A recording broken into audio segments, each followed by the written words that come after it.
imprensa ainda fala do jogo Vitória e Fortaleza. Confira, curta, compartilhe e se inscreva. Confira aí o vídeo, galera! Em Salvador, com o Lucas Catribe em Fortaleza, para falar de um duelo de Série A do Campeonato Brasileiro dentro da Copa do Nordeste. Como o Vitória levou a melhor, Danilo, eu começo com você. Bom dia. Bom dia, Barreto, todos que acompanham, Rodrigo, Ébolo e pessoal da mesa aí. Difícil noticiar algo diferente do Vitória, que não o resultado positivo nessa temporada. Vitória em 12 partidas esse ano, ganhou 8, empatou 4, uma invencibilidade que já dura 17 jogos. Entre os times da Série A do Campeonato Brasileiro, o Vitória é o que tem mais tempo sem perder. Perdeu para o Corinthians na reta final da Série A do ano passado, no Brasileirão ainda, dia 9 de novembro, se não me engano, e é um time que tem muito a cara do técnico Thiago Carpini. Cada jogador sabe exatamente o que fazer, independentemente do adversário que o Vitória enfrente, o Leão sempre está organizado. Ontem, mais uma vez, o Vitória equilibrou o jogo no primeiro tempo, o Lucero fez um golaço, como vocês puderam conferir aí, o Fortaleza saiu na frente, só que esse time do Vitória sempre é capaz de reagir e a reação passa muito pelas substituições ontem, principalmente quando o técnico Thiago Carpini tirou o Edu, o zagueiro, e colocou o Gustavo Mosquito. O Vitória finalizou o jogo com 4 atacantes e uma grande atuação de Mateuzinho. É incrível como o meia do Vitória, melhor jogador do time na temporada passada, ele consegue flutuar do meio de campo e ir escapando das marcações dos volantes, construindo as principais jogadas de ataque e fazer com que o Vitória viva uma ótima fase. Destaque para os golaços nessa partida de ontem, né? Só gol bonito.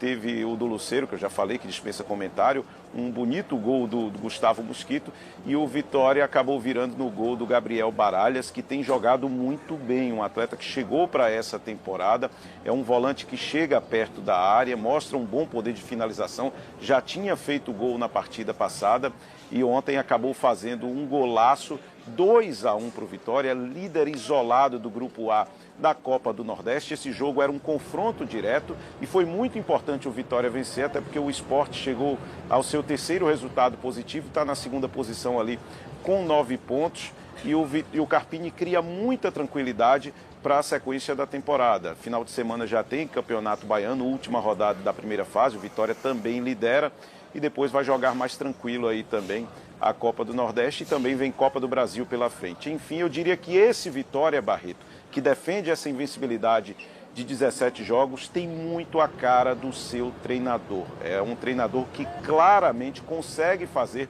com que os jogadores cumpram a função dentro de campo. Não tem nenhuma estrela no time, mas tem um time que no seu conjunto vem atuando muito bem.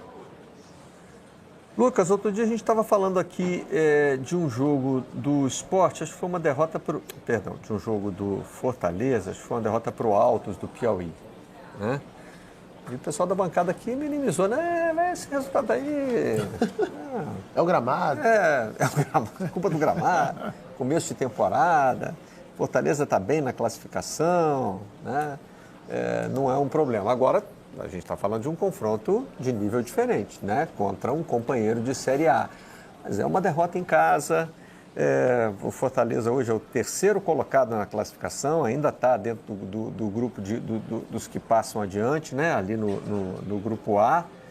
Mas não tem uma preocupação, não, com o nível de atuação do time? Bom dia.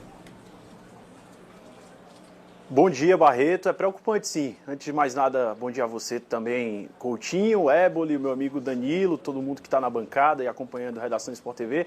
Preocupante porque é a segunda derrota consecutiva de virada que o Fortaleza sofre, né? E a terceira derrota seguida porque teve também o resultado negativo no Clássico, né?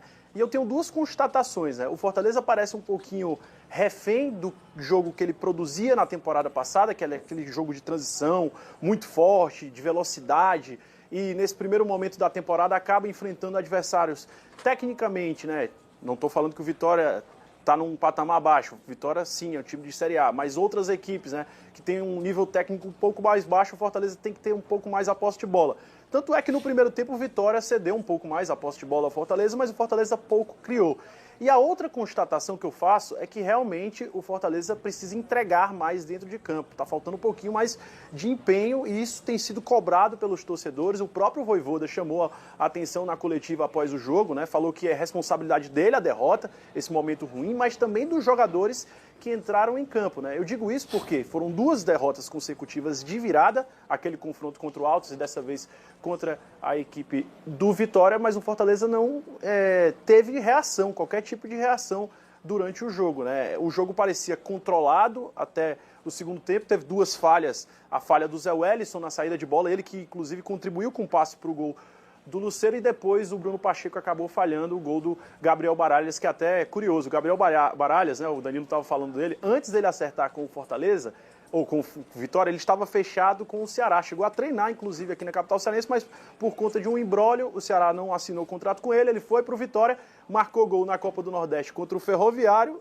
e ontem contra a equipe do Fortaleza, 2 gols das vitórias. A gente pode também falar, Barreto, da partida que o Davi Luiz fez, né? Porque foi a segunda vez que ele entrou em campo com a camisa do Fortaleza. Ontem foi bem melhor em relação ao primeiro jogo, parece que já está com condição física mais aprimorada, né? O Davi Luiz deu combate em algumas situações, saiu para o jogo, foi bem em campo. O problema é que ele acabou sentindo a panturrilha esquerda e aí ele teve que ser substituído em determinado momento. Jogou mais ou menos 65, 70 minutos em campo, mas foi bem na partida. Ele não estava quando o Vitória marcou o segundo gol do jogo, estava apenas até o empate, ao gol de empate marcado pelo Mosquito na Arena Castelão. São os riscos aí do começo da temporada, né? Vamos ouvir os treinadores então, começando pelo Vojvoda. No jogamos bien, el primer tiempo fue una partida igualada donde tivemos 2 o 3 situaciones claras, convertimos un gol, estaba todo dado para aumentar o placar en el segundo tiempo, porque bueno, siempre conseguir un gol, otro Chimi cambió o mudó esquema táctico en el segundo tiempo, más en el segundo tiempo cometimos erros que habíamos cometido en el primer tiempo y falamos, esos erros bueno, complicaron a la gente, fueron erros que eso también la moral de Ochimi bajó a partir de goles de adversarios, no estivemos bien plantados en o campo en el segundo tiempo, y cuando uno no juega bien durante 45 minutos, como aconteció en este segundo tiempo, o fuchibol o penaliza con los resultados, y el resultado es un placar de 2-1 a favor de un adversario que hizo melhor las cosas en el segundo tiempo y ficou con estos 3 puntos. Na verdade, para manter essa tranquilidade que a equipe tem demonstrado dentro de campo, justamente porque a gente não coloca essa invencibilidade em primeiro plano, né? Nossos objetivos de uma evolução coletiva, de ajustar muita coisa que ainda precisa ser ajustada. Claro que nós estamos aí encontrando um caminho. Hoje nós fomos eficientes, né? Acho que até o momento que o Vitória sofreu o gol, vinha melhor na partida. O primeiro plano é esse, claro que seguir vencendo é importante, a gente não se apega nisso, porque em algum momento a derrota vai acontecer, é inevitável, mas a gente tem trabalhado para postergar esse momento e a equipe tem mostrado uma maturidade coletiva muito bacana.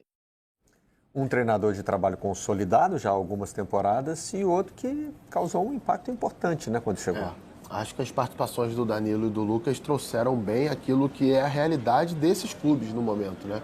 O Fortaleza é um time que, não que ele não saiba jogar de outra forma, mas ele sempre funciona melhor quando o adversário toma a iniciativa de atacar e deixa espaço para o Fortaleza atacar, contra-atacar, né? Encaixar contra-golpe rápido. E até mesmo quando enfrenta adversários inferiores dentro de casa, não é o caso do Vitória, mas no Campeonato Brasileiro já aconteceu, por exemplo, com o Cuiabá, dentro de casa, com outras equipes, encontra dificuldade. É muito refém, às vezes, de uma bola longa, de uma bola em profundidade nas costas da defesa. É algo que, assim, o Vojvoda é muito elogiado, mas ele precisa trabalhar o time nesse sentido. E o Vitória vem crescendo desde o ano passado, teve um acréscimo de jogadores melhores no seu elenco. Muito bem, eu agradeço então ao Danilo e ao Lucas pela participação aqui no Redação Sport TV. É hora do intervalo.